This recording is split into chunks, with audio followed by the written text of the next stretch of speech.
बौद्ध जिला बोली ओडिशा रे यार सुनाम मध्य रही। जो महानदी कूल जो महानदी धार पाइका नदी कूल पाइकाणी तीर्थ अनंत बलिया सेवा संघ गढ़ी उठी। प्रभु अनंतर पूजार्चन चली से महानदी कूल बौद्ध जिला एवं एटी गोटे क्षुद्र हो बृहत हो अनंत बलिया सेवा संघ गढ़ी उठी। जिला को शहर को अनेक थर आसी 2 दिन 3 दिन गीता चक्र अनुष्ठित होती। सहित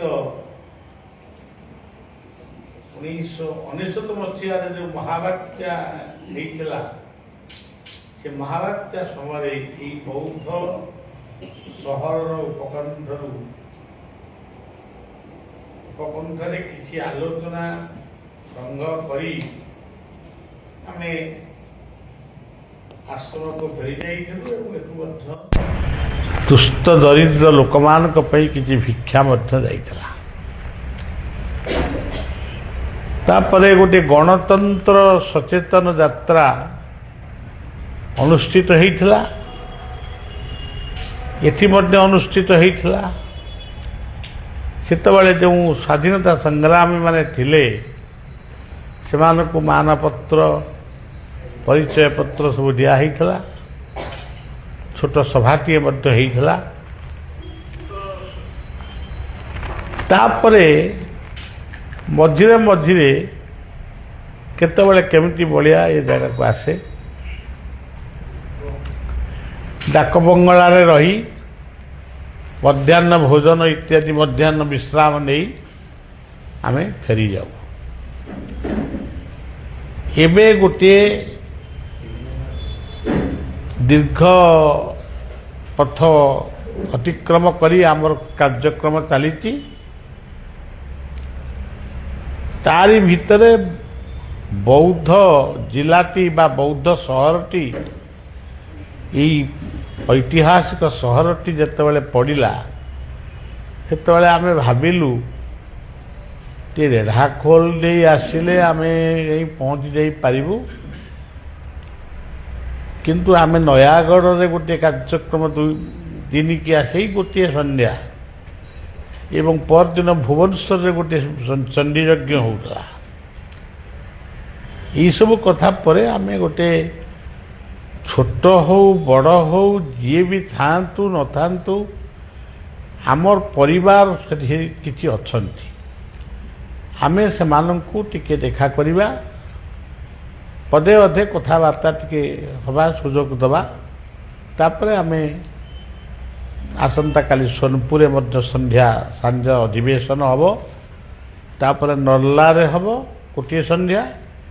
3टी दिन भवानीपाटना सहर रे गोटे योग शिक्षा ठू आरंभ करी ओडिशार पश्चिमांचल भक्त मान को नहीं 3 दिनिया गोटे आलोचना चक्र अनुष्ठित हब। संघम शरणम गच्छामि ये कथा बुद्ध कही। शंकर मध्य से कथा को अनुमोदित करथिले। आपण माने व्यक्तिगत भाव रे घरे प्रार्थना करूचंती सेई प्रार्थना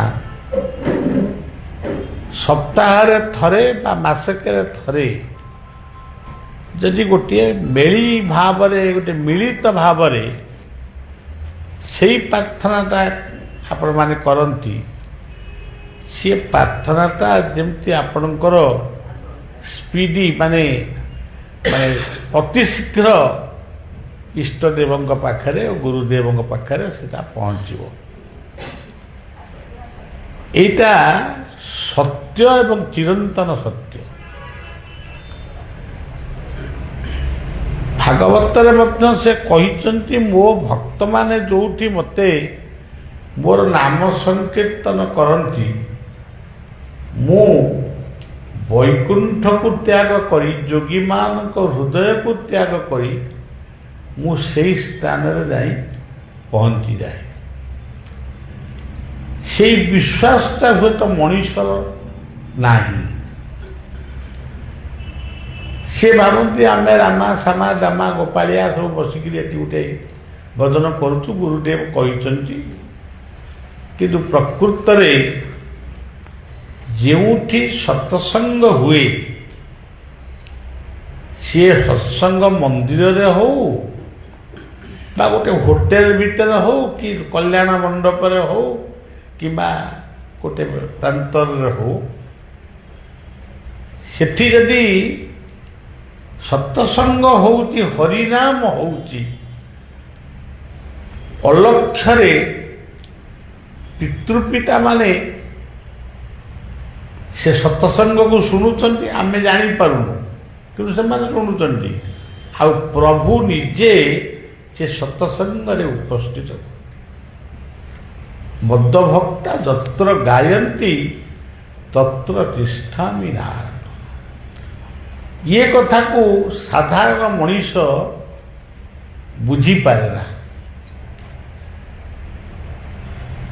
ଏମିତି ଗୋଟେ ସତ୍ସଙ୍ଗ ହଉଥିଲା, ଗୋଟେ ପ୍ରତ୍ୟକ୍ଷ ଅନୁଭୂତି।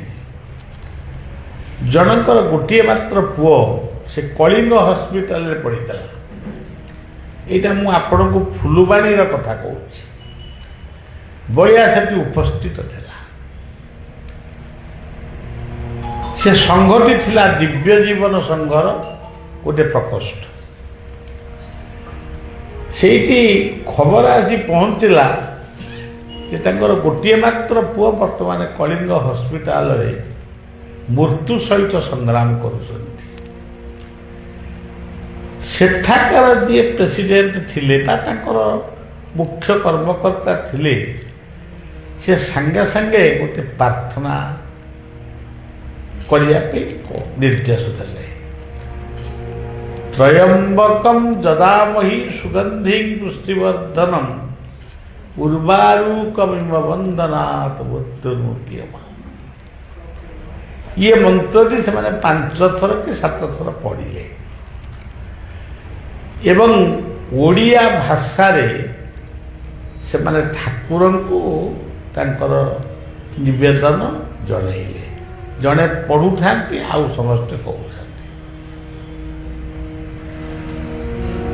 ତାର 2 ଘଣ୍ଟା କିମ୍ବା 3 ଘଣ୍ଟା ପରେ ଖବର ଆସି ପହଞ୍ଚିଲା ପିଲାଟି ସୁସ୍ଥ ହେଇଯାଇଛି।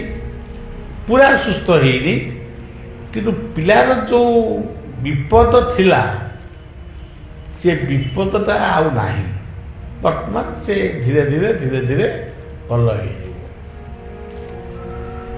ତେଣୁ ସଂଘ ଦ୍ୱାରା, ସଂଘ ମାଧ୍ୟମରେ ଯେଉଁମାନେ ପ୍ରାର୍ଥନା କରନ୍ତି ବା ଯେଉଁମାନେ ଭଗବାନଙ୍କର କୃପା ଲାଭ କରିବାକୁ ନିବେଦନ କରନ୍ତି, ସେମାନେ ନିଶ୍ଚିତ ଭାବରେ ତାକୁ ସେ ପ୍ରାପ୍ତ ହୁଅନ୍ତି। ମନେ କରାଯାଉ ଜଣେ ଜଜଙ୍କ ପାଖରେ ଆମର ମକଦ୍ଦମା ପଡ଼ିଛି, ମକଦ୍ଦମାରେ ଆମେ ପରାଜୟ ହେଇଗଲୁ, ଅର୍ଥାତ୍ ଜୟଟା ଆମର ହେଲାନି। ଆମେ ଜଜଙ୍କୁ ରାଗିବା ନା ଓକିଲଙ୍କୁ ରାଗିବା? କାହାକୁ ରାଗିବା? ଓକିଲ ଆମ ପାଇଁ ଯଥେଷ୍ଟ ଯୁକ୍ତି ଉପସ୍ଥାପନା କରିଛନ୍ତି। ଯିଏ ଜଜ୍ ସିଏ ଯଥେଷ୍ଟ ଭାବରେ ଚିନ୍ତା କରିଛନ୍ତି କାହାର ନ୍ୟାୟ ମୁଁ ଦେବି। ତେଣୁ ସବୁ କଥା ଯେ ଆମର ପୂର୍ଣ୍ଣ ହେବ ଇଏ କଥା ଯେଉଁମାନେ ଭାବନ୍ତି ସେମାନଙ୍କର ପାଣ୍ଡିତ୍ୟ ଅଭାବ ରହିଛି। ଗୀତାରେ ଅର୍ଜୁନଙ୍କୁ ସେ ମଧ୍ୟ ଭଗବାନ କୃଷ୍ଣ କହିଲେ ଅସତ୍ୟ ନାନ୍ୟ ସ୍ୱଚ୍ଛସ୍ତଂ ପ୍ରଜ୍ଞାବାଦସ୍ତ ଭାଷରେ ଗତା ଶୁଣା ଗତା ସଞ୍ଚ ନାନୁ ଶୋଚନ୍ତି ପଣ୍ଡିତା। ପଣ୍ଡିତ ମାନେ ଗୋଟେ ଜନ୍ମରେ ଆନନ୍ଦ ହବା ଆଉ ମୃତ୍ୟୁରେ ଦୁଃଖ କରିବା ଏଇଟା ସେମାନେ କରନ୍ତି ନାହିଁ। ଯିଏ କରନ୍ତି ସେ ବି ଉତ୍ତମ ପଣ୍ଡିତ ନୁହନ୍ତି। ମୁଁ ଗୋଟେ ପ୍ରତ୍ୟକ୍ଷ ଅନୁଭୂତି ଆପଣମାନଙ୍କୁ କହୁଛି। କେନ୍ଦୁଝରର ଗୋଟେ କଥା।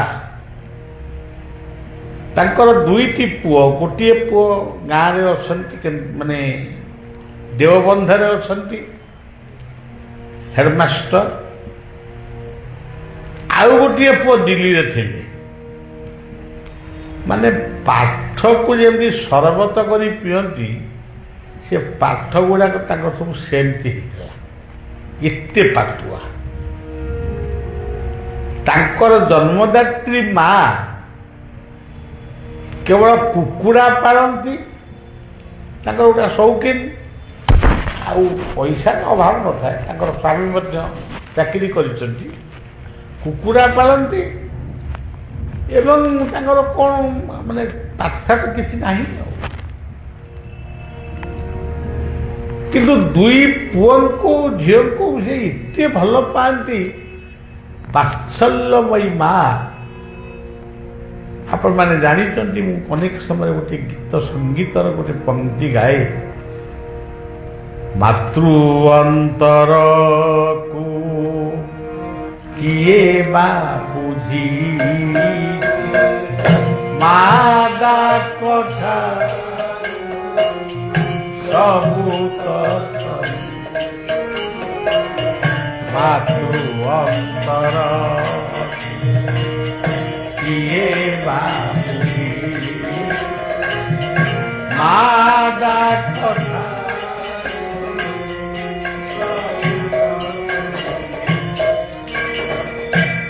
ସେ ଦୁଇ ପୁଅଙ୍କୁ ବହୁତ ଭଲ ପାଉଥିଲେ। ଭଲ ପାଇବାଟା ଦେଖେଇ ହୁଏନି, ସେଟା ଗୋଟେ ଦୋକାନରେ କୋଉଠି ମିଳେନି, କୋଉଠି ବିକ୍ରି ବି ହୁଏନି। ତେଣୁ ଭଲ ପାଇବାଟା ଅନୁଭବ ହିଁ ସେ ଭଲ ପାଇବାକୁ ଅନୁଭବ କରେ। ସେ ଓଡ଼ିଶା ଆସିଥିଲେ, ଓଡ଼ିଶାରୁ ଦିଲ୍ଲୀ ଗଲେ। ଗୋଟେ ବିହାରୀ ପିଲାଟିଏ ତାଙ୍କର ରୋଷେଇବାସ କରୁଥିଲା। ସେ ତାଙ୍କୁ ଦରମା ଦଉଥିଲେ, କିଛି ପଇସା ସେ ମାଗିଲେ, ଇଏ ବି ଦେଲେ। ଦବାର ଦିନେ ଦୁଇ ଦିନ ପରେ ପୁଣି ମାଗିଲେ, କହିଲେ ମୋତେ ଟିକେ ଏତିକି ପଇସା ଦିଅ। ଇଏ ଶୁଣୁ କହିଲେ, ମୁଁ ତ ଦୁଇ ଦିନ ତୋତେ ପଇସାଟା ଦେଇଥିଲି, ପୁଣି କ'ଣ ତୋ ଦରକାର ପଡ଼ିଲା ଏତେ ଖର୍ଚ୍ଚ? ଏତିକି କହି ତାକୁ ଟିକେ, ଛୋଟ ପିଲାଟେ, ମାନେ 17-18 ବର୍ଷର ପିଲାଟେ, ତାକୁ ଟିକେ କାନିଟାକୁ ଧରିକି କାଳେ ବାଜେ ଖର୍ଚ୍ଚ କରୁଛି ବୋଲି ଶାସନ ଜାହିର କରି ତାକୁ ଟିକେ କାନିଟାକୁ ଧରି ଗୋଟେ ଚଟକଣା ମାରିଛନ୍ତି କି କ'ଣ କରୁଛନ୍ତି। ସିଏ ଆଉ ରୋଷେଇବାସ ନ କରି ତାର ସେ ପଳେଇଲା। ଇଏ ସବୁ ତାଙ୍କର ଯାହା ଭାତ ଡାଲମା ଟିକେ କରିକି ଖାଇକିରି ଶୋଇଲେ।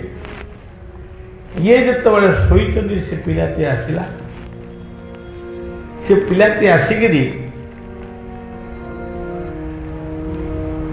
ମାନେ ତାଙ୍କ ମୁଣ୍ଡକୁ ପଥର ଧିରେ ଛେଚି ତାଙ୍କ ତଣ୍ଟିକି ଚିପି ତାଙ୍କୁ ମାରି ଦେଇକି ପଳେଇଲା।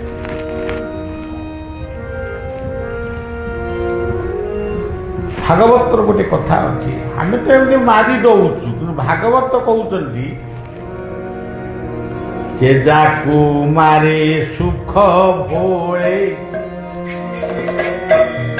ସେ ତାକୁ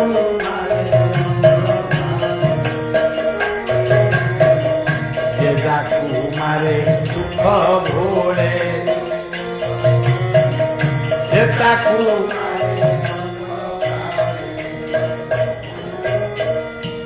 ସେ ଦିଲ୍ଲୀରେ ମରି ଯାଇଛନ୍ତି। ଖବର ଆସି ପହଞ୍ଚିନି ଓଡ଼ିଶାରେ। ତାଙ୍କର ସେଇ କୁକୁଡ଼ା ପାଳିଥିବା ମାଟି ସ୍ୱପ୍ନରେ ଦେଖୁଛନ୍ତି ତାଙ୍କ ପୁଅକୁ ଦିଲ୍ଲୀରେ କିଏ ମାରିଦେଇ ଏବେ ବି ସେ ମା ବଞ୍ଚିଛନ୍ତି। ସିଏ ମନ ଦୁଃଖରେ କେବଳ କିଛି କାହାକୁ କହୁନାହାନ୍ତି, କିନ୍ତୁ ଖାଲି କହୁଛନ୍ତି ଗୋଟେ ଏମିତି ଅଲକ୍ଷଣା ଅଶୁଭ ସ୍ୱପ୍ନ କାହିଁକି ମୋ ପୁଅ ପାଇଁ ଦେଖିଲି। ଖବର ଆସି ପହଞ୍ଚିଲା ତମର ଭାଇ ବର୍ଡର ହେଇଯାଇଛନ୍ତି, ତୁମେ ଶୀଘ୍ର ଆସିକି ତମ ଡେଡ୍ ବଡି ଦିଅ।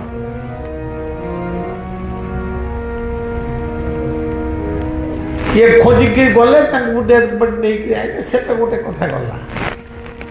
ମା ତ ଯେମିତି କାନ୍ଦିଥିବ ଆପଣମାନେ ଅନୁଭବ କରୁଥିବେ, ଆପଣମାନେ ସବୁ ମା ଅନେକ ବସିଛନ୍ତି। ମାତୃକୃପା ହେଲେ ପିତାଙ୍କୁ ପାଇ, ପିତା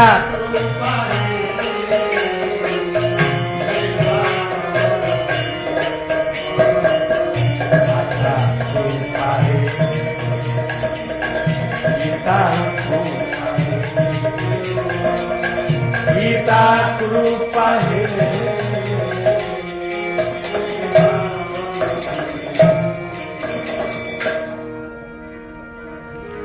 ଭାଇ ମରି ଯାଇ ଗଲେ, ସୁଦିବାଦୀ ସଇଲା, କିନ୍ତୁ ମାର ଅନ୍ତରରୁ ସେ ଅଲିଭା ସ୍ମୃତି କେବେ ଲିଭୁନି, ତାଙ୍କ ଆଖିରୁ ଲୁହ କେବେ ଶୁଖୁନେଇ।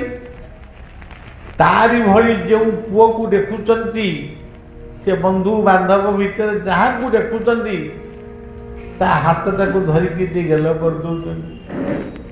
ମୁଁ ନିଜେ ଅନୁଭବ କରିଛି। ତୁ ତ ମୋ ଅମୁକ ଭଳି ଦେଖାଯାଉଛୁ ବୋଲି କହୁଛୁ, ପୁଣି ସେଇ ମାକୁ ସେଇ ଆତ୍ମା ପୁଣି ଆଜି ଫେରି ଆସିଲା।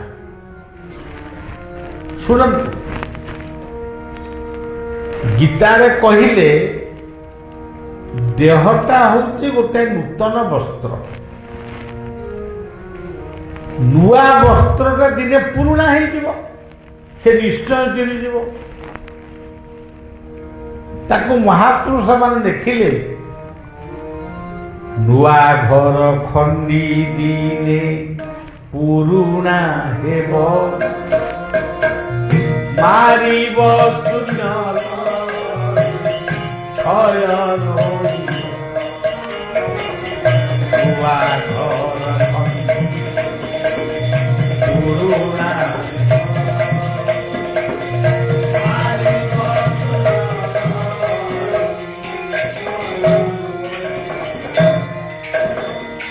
ଗୀତା ମଧ୍ୟ ସ୍ପଷ୍ଟ କହିଲେ, ବାସାଂସି ଜିନ୍ନାନି ଯଥା ବିହାୟ ନବାନି ଗୁନ୍ନାତି ନରୋ ପରାଣି ତଥା ଶରୀରାଣି ବିହାୟ ଜିନ୍ନା ନାନ୍ୟାତି ସନ୍ଧା ନବାନି ଦେହ।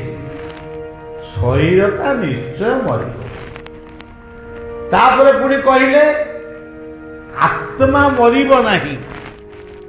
ନୈନଂ ଛିନ୍ଦନ୍ତି ଶସ୍ତ୍ରାଣି ନୈନଂ ଦହତି ପାବକ ନ ଚୈନଂ କ୍ରୀଡ଼ୟନ୍ତ୍ୟାବ ନ ଶୋଷୟତି।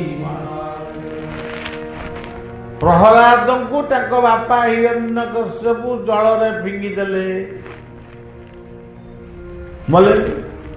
ପର୍ବତକୁ ଫୋପାଡ଼ି ଦେଲେ, ମଲେ। ନିଆଁରେ ପକେଇଦେଲେ, ମଲେ। କାରଣ ସିଏ ଥିଲେ ଆତ୍ମା, ଆତ୍ମାକୁ ଚିନ୍ତନ କରୁଥିଲେ।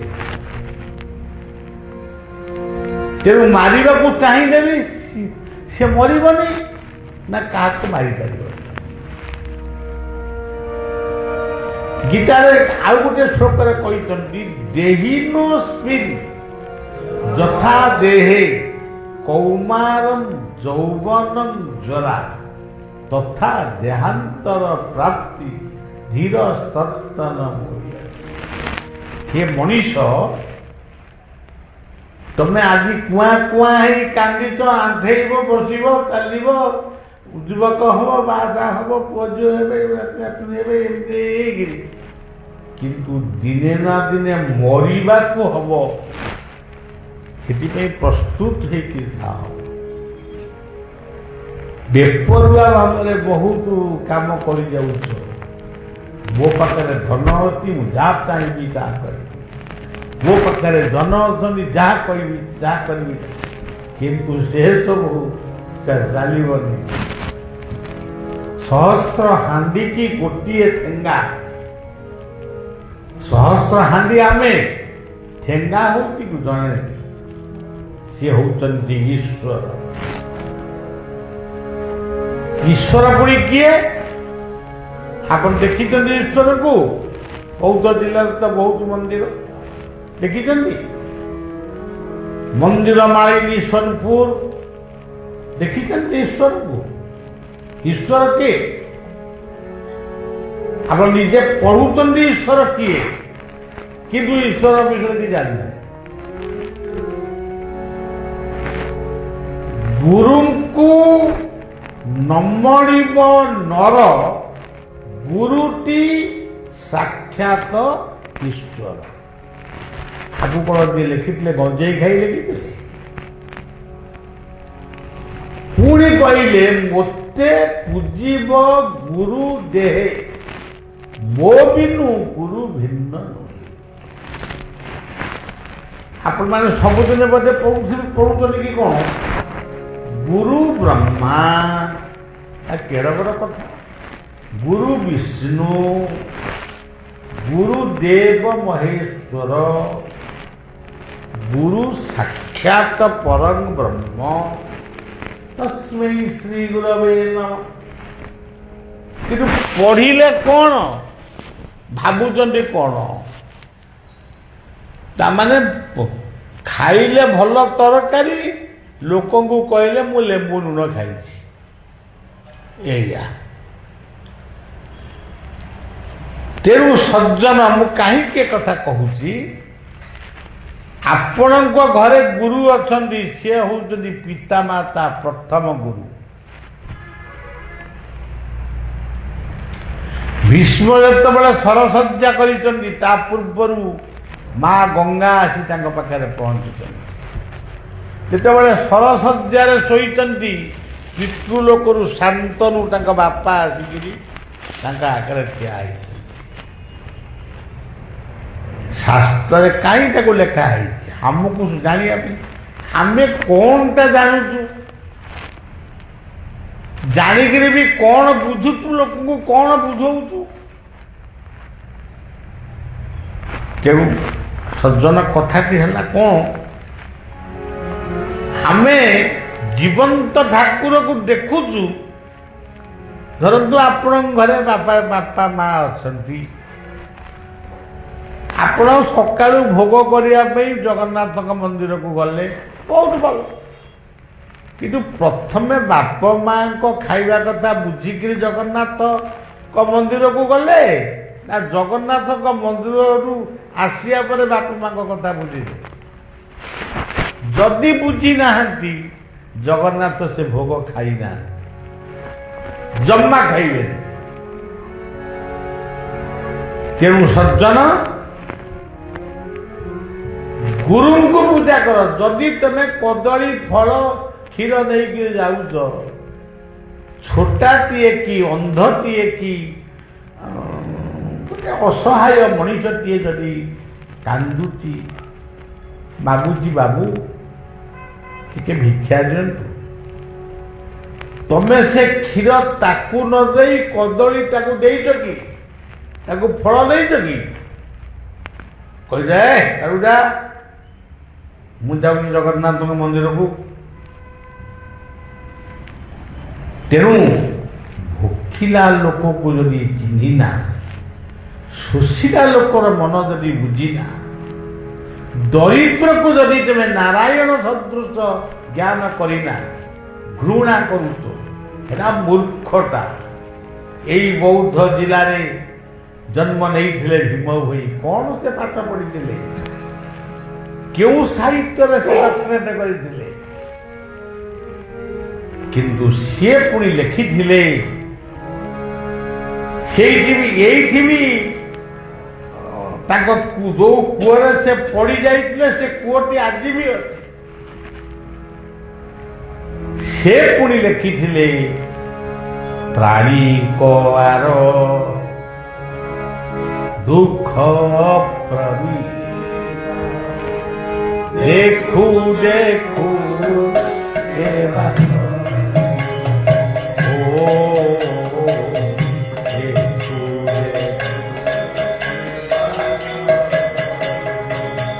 ମୋ ଜୀବନ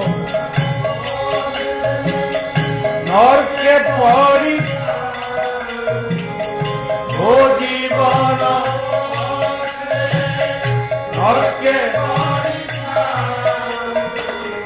জগত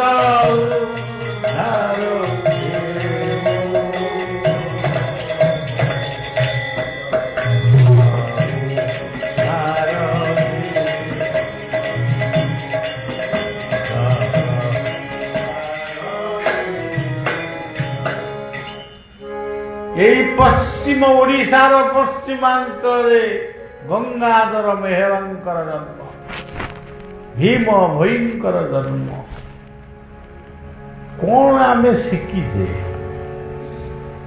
ଆଜି ବଣରେ ହରିଣ ନାହାନ୍ତି, ବାରହା ବି କମିଲେଣି, ହାତୀ ଯଦିଓ ଅଛନ୍ତି ସିଏ ଅସହାୟ, ମାଙ୍କଡ଼ ପଲେ ଖଣ୍ଡେ ବଞ୍ଚିଛନ୍ତି, କୁକୁର ପଲେ ବଞ୍ଚିଛନ୍ତି, ବିଲୁଆର ଡାକ ଶୁଭୁ ନେଇ, କାଉ କୋଇଲିର ନାଦ ଶୁଭୁ ନେଇ, ଏସବୁ କୁଆଡ଼େ ଗଲେ? ମଣିଷ ସବୁ ଖାଇକିରି ଝୋଳ କରିକି ତାକୁ ହଜମ କରିଦିଏ। ତେଣୁ ଆମକୁ କଷ୍ଟ ଭୋଗିବାକୁ ହବ। ଆମେ ଭୁଲ କରିଛୁ ଦଣ୍ଡ ପାଇବୁ, ସେଇ କଥା ମୁଁ କହୁଛି। ପୁଅ ହେଉ ଛୋଟା କୁଜା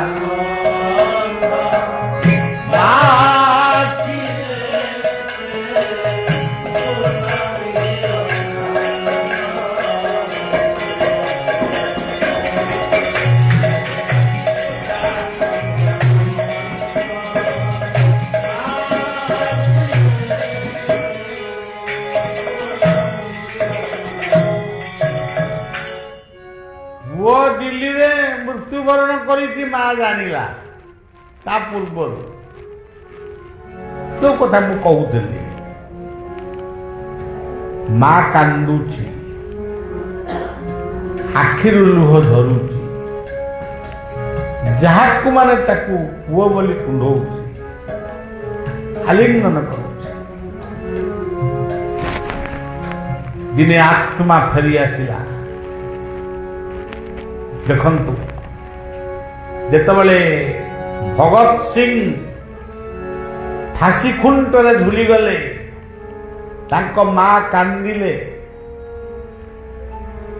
ଗୋଟିଏ ବୋଲି ପୁଅ ଖୁଦିରାମ ଯେତେବେଳେ ଫାଶୀ ଖୁଣ୍ଟରେ ଝୁଲିଲେ, ତାଙ୍କ ମା କାନ୍ଦିଲେ। ତୁ ଫାଶୀ ଖୁଣ୍ଟରେ ଝୁଲିବୁ, ମୁଁ କେମିତି ବଞ୍ଚିବି ମା? ପୁଅ ଖୁଦିରାମ କହୁଛନ୍ତି, ମା ମୁଁ ପୁଣି ମାଉସୀ ଗର୍ଭରେ ଜନ୍ମ ହେବି ନା? ମୁଁ ଚିହ୍ନିବି କେମିତି ତତେ? ନା, ମୋ ବେକରେ ଗୋଟିଏ ଫାଶୀର ଚିହ୍ନ ଥିବ। ସେଇ ପୁଅ ପୁଣି ଜନ୍ମ ହେଲେ ଭାରତର ଶ୍ରେଷ୍ଠ ସୈନିକ ରୂପରେ ଭଗତ ସିଂ। ଆଜି ଭାରତର ରାଜନେତା ମାନେ ଏ ଇତିହାସ ଜାଣିଛନ୍ତି? ସଭା ସମିତିରେ କହୁଛନ୍ତି, କହୁ ବି ନାହାନ୍ତି, ନିଜ ପ୍ରଶଂସା ଗୁଡ଼ିଏ ଗପୁଛନ୍ତି। ହଉ ସଜ୍ଜନ, ସେଇ ଆତ୍ମା ଫେରି ଆସିଲା। माँ को स्वप्न रे कहला माँ तू कहीं एते कांदुचु माँ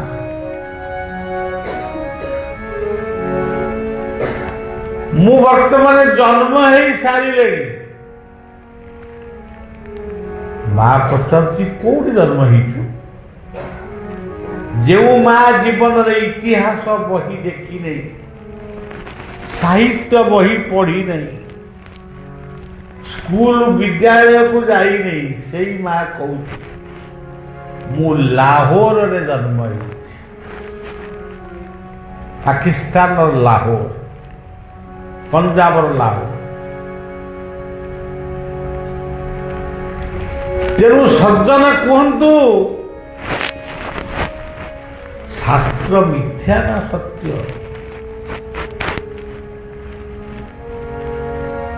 जदि यहाँ सत्य ताले भूल बाटे कहीं जाऊँगी सबू करुचंदी संघ को आसवा कि संज सकाଳେ टिके तांको ना धरिबा आपको भूली जाऊँ जी आमको मुक्ति दब मोक्ष दब शांति दब परपारी दब ताकू लाहौर रे जन्म देले आमको कौटी देवे आमे कौटी विषय जानीचु पुनरपि जनमं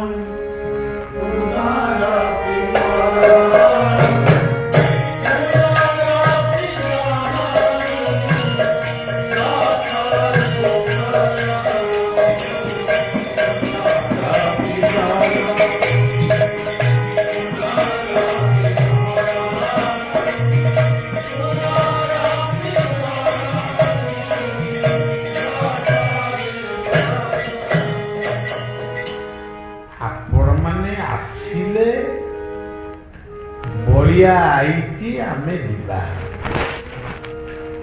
आपण माने आसिले आपण कौन के लांच देकी आनला आपण को श्रद्धा आपण आइले ना श्रद्धा मान लबते ज्ञान आपण माने सुनिले कि अनेक आसी नाहंती तार कारण तो मनर दाम्भिकता हो पारे आम भाया लोक गोटे कौन संघ को जीव कौन भाविक आसी देव क्या माने गोटे केयरलेस रेस्पॉन्सिबिलिटी हजार काम थिले जदि 10टा काम थी परिश्रा माइला परिश्रा कर किडनी डैमेज कर जदि 100टा काम थी जदि झाड़ा जावाई आत्मा को ये रात्रि लगिला निश्चय जमती लिवर खराब हो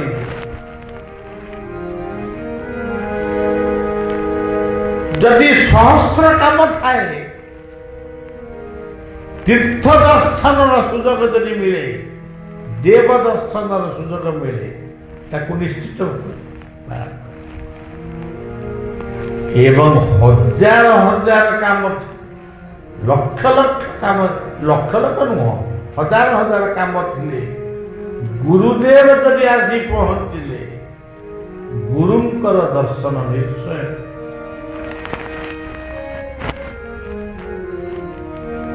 शांतिर दर्शन गुरु दर्शन प्रेममय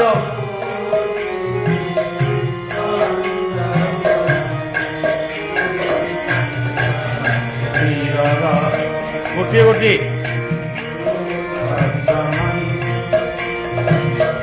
प्रेममय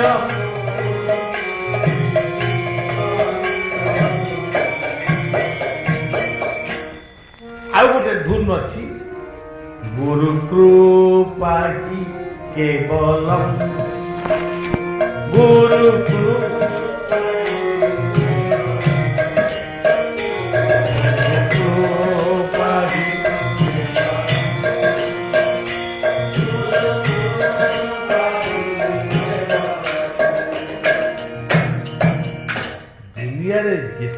कृपा तुम पाओ गुरु कृपा भरी आउ किछि दुनिया रे मूल्यवान किछि नहीं।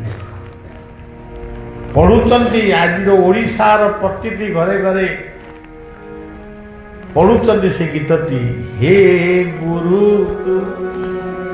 मंगल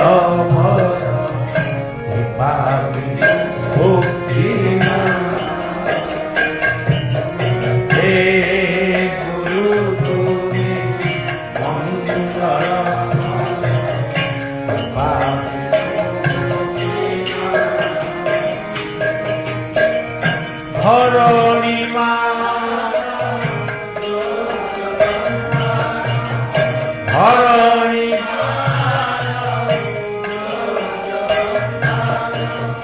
कुंभ बिना शांति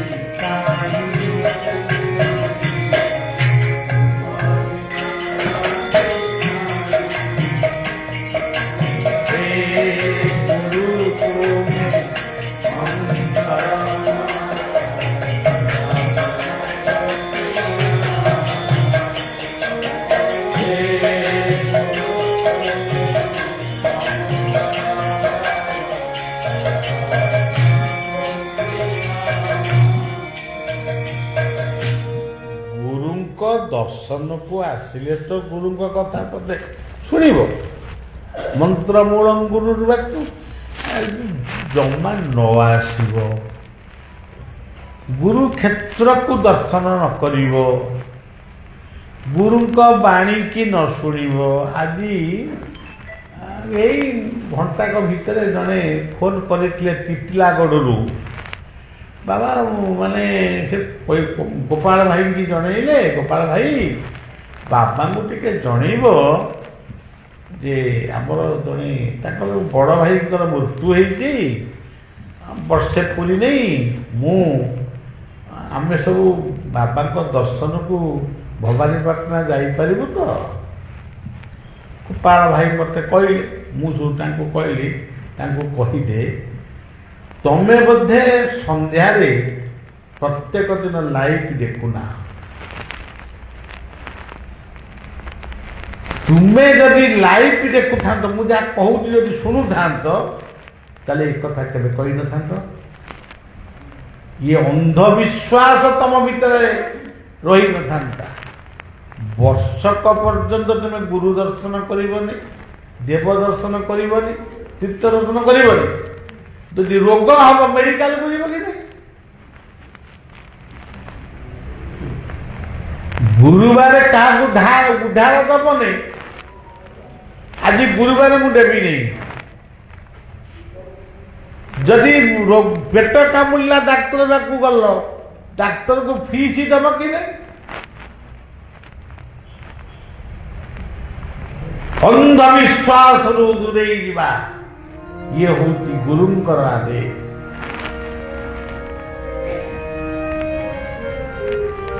तेणु केमी आप जानवे यदि संघ को न आसवे संघरे न बसवे केमी जानवे तुलसीदास कौन मद पिऊले से भांग खाऊले गंजेई चरस बाबू सुगार गुटुका कड़ा पान सिगारेट बीड़ी टाणुले से कौन लिखिले बिनु सत्संग विवेक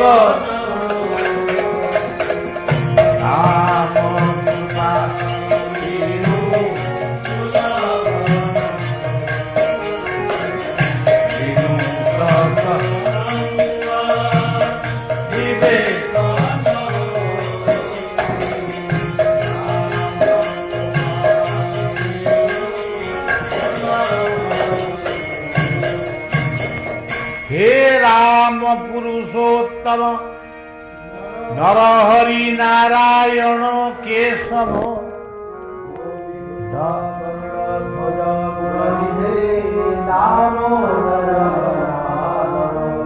हे कृष्ण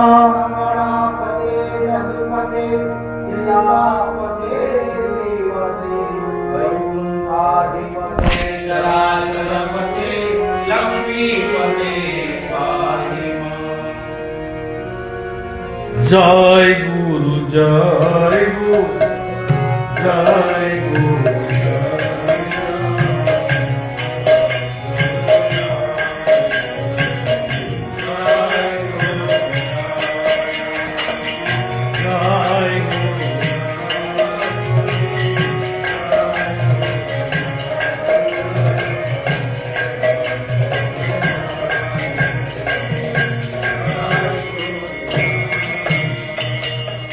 জয় গুরু জয় জগন্নাথ জয় গুরু হরি জয় গুরু জয় জগন্নাথ জয় গুরু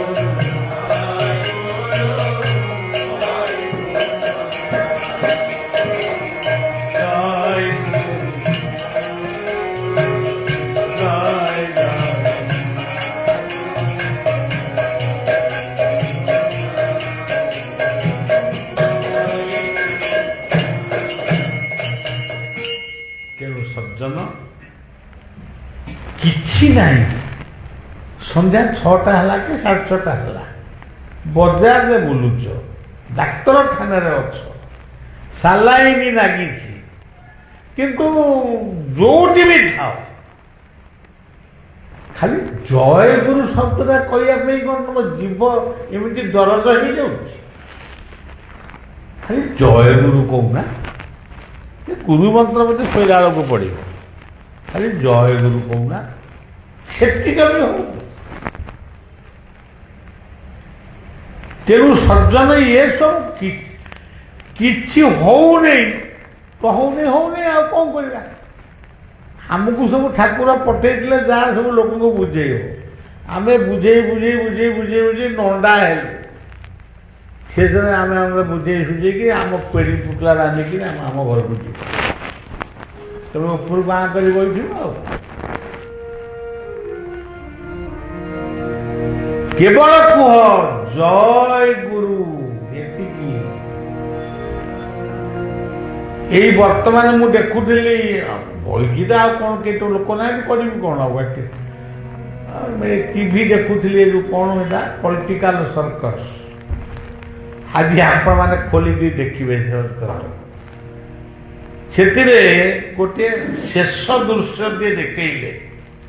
ଭଲ ଅଭିନେତା, ସୁନ୍ଦର ଅଭିନୟ କରୁଛନ୍ତି, ସେଥିରେ କିଛି ମାନେ, କିନ୍ତୁ ପଢ଼ିଲେ ଗୋଟେ କ୍ରିଟିସାଇଜ କଲେ, ଭବସାଗର ତାରଣ କାରଣ ହେ, ତାପରେ କ'ଣ କହିଲେ ସେଇଟା ମାନେ ଭବସାଗର ତାରଣ କାରଣ ହେ ରବି ନନ୍ଦନ, ସେ କଥା ନୁହେଁ, ସେ ଆଉ ଗୋଟେ କ'ଣ କହିଲେ, ତାପରେ କହିଲେ ଯେ ତୁନି ମୁନି ଗୁନି ଏଠି ନାହିଁ ହେ, ଗୁରୁଦେବ ଦୟାକର ଦିନା। ମୁଁ ସହିପାରିଲିନି। ଯେଉଁ ଗୁରୁ ବନ୍ଦନାକୁ ରାମକୃଷ୍ଣ ପରମହଂସ ପଢ଼ିଥିଲେ, ସ୍ୱାମୀ ବିବେକାନନ୍ଦ ପଢ଼ୁଥିଲେ, ମା ଶାରଦା ଦେବୀ ପଢ଼ୁଥିଲେ, ଶ୍ରୀ ଶ୍ରୀ ଠାକୁର ନିଗମାନନ୍ଦ ପଢ଼ୁଥିଲେ, ବାୟା ବାବା ପଢ଼ୁଥିଲେ, ଆମେ ବି ପଢ଼ୁଛୁ, ତାହେଲେ ଗୁରୁ ବନ୍ଦନାକୁ କମେଣ୍ଟ କାହିଁକି, କ୍ରିଟିସାଇଜ କାହିଁକି କରୁଛ? ମୁଁ ସାଙ୍ଗେ ସାଙ୍ଗେ ଚିଠି ଲେଖିନି, ଲେଖିବାକୁ ଅଫିସକି ଫୋନ କଲି, ପତ୍ର ଦିଅ, ଏଭଳି କଥା ନ କୁହନ୍ତୁ, ମାନେ ଅନନ୍ତ ବଳିଆ ଟ୍ରଷ୍ଟ ଆଇନର ଆଶ୍ରୟ ନେବ। କାହିଁକି ଗୁରୁ ବନ୍ଦନାକୁ ତୁମେ ବିକୃତ କର? ପୁଣି ଭାବିଲି କାହିଁ କହିବାନି, ଆଇନର ଆଶ୍ରୟ କଥା କହିବାନି। ବାବୁ ଆଉ କହିବନି, ଖାଲି ଲେଖିଦେବ, ତାକୁ ଟିକେ କ'ଣ ସୁପରାମର୍ଶ ଦିଅନ୍ତୁ। ତେଣୁ ସଜ୍ଜନ ଇଚ୍ଛନ୍ତି ଦାମ୍ଭିକେ ରଖିବାକୁ ହାତେ, ସମସ୍ତଙ୍କ ଭାଗ୍ୟ ଦୋରି ନିଜ ଭାଗ୍ୟ କାଳ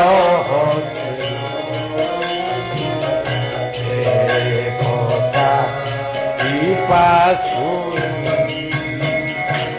ସୌଭାଗ୍ୟରୁ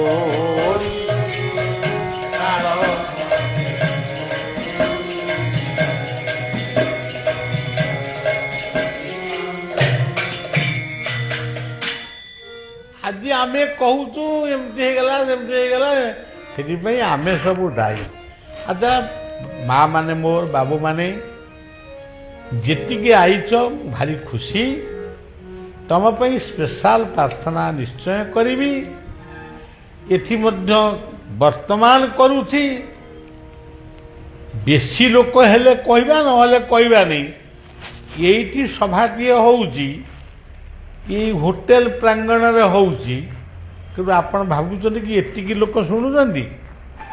ବର୍ତ୍ତମାନ ପୃଥିବୀର ଯେକୌଣସି ଦେଶରେ, ଭାରତର ଯେକୌଣସି ରାଜ୍ୟର ଯେକୌଣସି ସହରରେ ବଳିଆକୁ ଯେଉଁମାନେ ଭଲ ପାଆନ୍ତି ସେ ବର୍ତ୍ତମାନ ଦେଖୁଛନ୍ତି, ସେ ଶୁଣୁଛନ୍ତି। ସାଙ୍ଗେ ସାଙ୍ଗେ ଯଦି ଭଲ ଲାଗିଲା ସାଙ୍ଗେ ସାଙ୍ଗେ ସେମାନେ ଜଣାଉଛନ୍ତି, ପ୍ରଣାମ ଜଣାଉଛନ୍ତି ଏବଂ ବାବାଙ୍କର ଏ କଥା ଆମକୁ ଅତ୍ୟନ୍ତ ହୃଦୟସ୍ପର୍ଶୀ ହେଇଛି ବୋଲି କହିଛନ୍ତି। ତେଣୁ ଆପଣ ଭାବନ୍ତୁନି ଯେ ବାବା ଆଇଲେ, ଏତିକି ଲୋକ ଆଇଲେ, ଚେୟାର ଗୁଡ଼ାକ ଫାଙ୍କା ରହିଲା। ସେ ଚେୟାରରେ ବଳିଆ ନାହିଁ, କେୟାରରେ ବଳିଆ ଅଛି। ଚେୟାରଟା ଆଜି ଅଛି କାଲି ରହିବନି, କିନ୍ତୁ ଆପଣମାନଙ୍କ ପାଇଁ ଯେଉଁ ଦାୟିତ୍ୱ ବଳିଆ ନେଇଛି ସେ ଦାୟିତ୍ୱକୁ ନିଶ୍ଚୟ ସୁଚାରୁ ଭାବରେ ମୁଁ ପ୍ରତ୍ୟେକ ଦିନ ପାଳନ କରେ। ଏବେ ତ ଟାଇମ୍ କରିଦେଇଛି 1 ଘଣ୍ଟା 1.5 ଘଣ୍ଟା, 6ଟା ପରେ ମୁଁ ଧ୍ୟାନ ଆସନ ପ୍ରାଣାୟାମ କରି ମୋ ପରିବାର ପାଇଁ, ମୋ ପରିବାର କହିଲେ ମୋ ବାପା ଭାଇ ନୁହନ୍ତି, ମୋ ବାପା ଭାଇ ବି ତା ଭିତରେ ଅଛନ୍ତି, କିନ୍ତୁ ଆପଣମାନେ ହେଉଛନ୍ତି ମୋ ପରିବାର। ମୁଁ ସେଇ ପରିବାରଙ୍କ ପାଇଁ ପ୍ରାର୍ଥନା କରିବି। ତେଣୁ ସଜ୍ଜନ, ବେଶୀ କହି ବେଶୀ ସମୟ ନଷ୍ଟ କରିବାକୁ ଚାହୁଁନି, କିନ୍ତୁ ସଂଘକୁ ରକ୍ଷା କରନ୍ତୁ। ଖୁବ୍ ଶୀଘ୍ର ପୁଣି ଗୋଟେ କାର୍ଯ୍ୟକ୍ରମ କରିବା, ଏଇଠି କରିବା। କେମିତି ନ ଆସିବେ ଲୋକ, ଆମେ ଭକ୍ତମାନେ ଆସିବେନି, ଆପଣମାନେ ବି ଦେଖିବେ। ବଳିଆର କଥା ଶୁଣିବା ପାଇଁ ଲୋକ ପାଗଳ। କାଲି ନୟାଗଡ଼ର ପ୍ରୋଗ୍ରାମ ଯିଏ ଶୁଣିଥିବେ, ଲୋକମାନଙ୍କର ଆଖିରେ ଅଶ୍ରୁ ବୃଷ୍ଟି ହେଇଛି। ନୟାଗଡ଼ର ଇତିହାସ କହୁଥିଲି। ଆଜି ବୌଦ୍ଧ ଜିଲ୍ଲାରେ